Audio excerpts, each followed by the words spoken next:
scientific thinking and design process. Hello fellow designers, welcome back to Non-Conventional Design.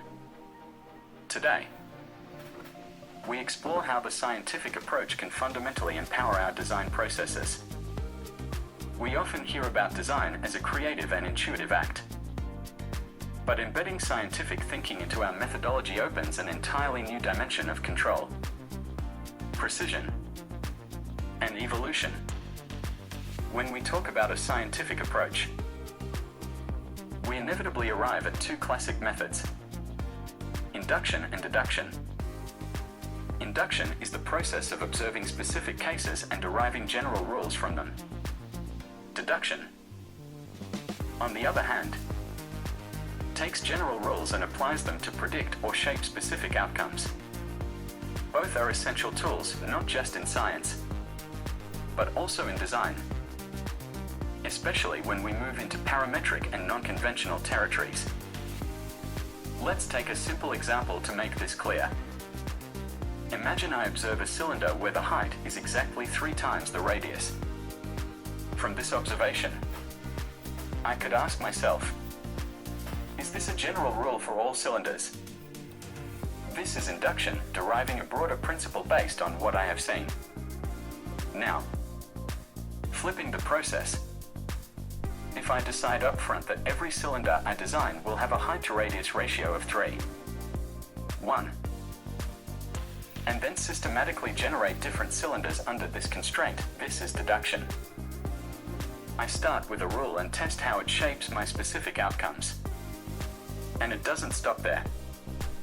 After creating these cylinders, I could step back into an inductive mindset, inspecting the results, questioning whether the 3:1 ratio is optimal, and refining the rule based on new findings.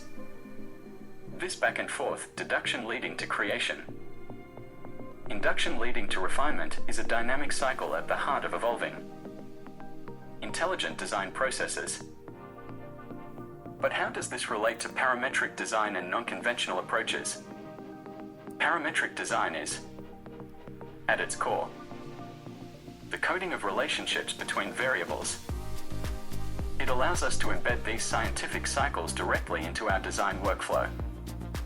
When defining a parametric cylinder, we declare variables, radius and height, but beyond simply setting them, we must ask what governs these variables. Are they driven by structural needs, aesthetic choices, material constraints, or something else entirely? At first, the intention might be simple: create a pleasing or functional form. But as we dive deeper, we realize that there might be a range of possible dimensions that fulfill these intentions. Which combination is the best? This search for the optimal solution leads naturally into a new cycle of induction and deduction testing, observing, refining until a robust rule emerges, such as a 1:3 height-to-radius ratio. Over time, through these iterations, we move from arbitrary guesses to reasoned, intelligent systems that still allow for creative expression but are supported by deeper understanding. At this point, a valid question might arise: do I have to be scientific in my design thinking? Isn't design supposed to be about inspiration, intuition, and artistic sense? The answer is both yes and no. Creativity remains at the core, but understanding how you think, and being able to reflect on and refine that thinking, transforms inspiration into a technique. It provides a framework to not only follow instincts but to sharpen them, to build bridges between raw creativity and strategic development. This is the power of the scientific approach in non-conventional design. It's not about replacing intuition, but about magnifying it through conscious, repeatable processes. Thank you for tuning into Non-Conventional Design. If you enjoyed this exploration into scientific thinking and creative methodologies, Make sure to stay connected, there's so much more ahead as we continue building bridges between science and art in the world of design.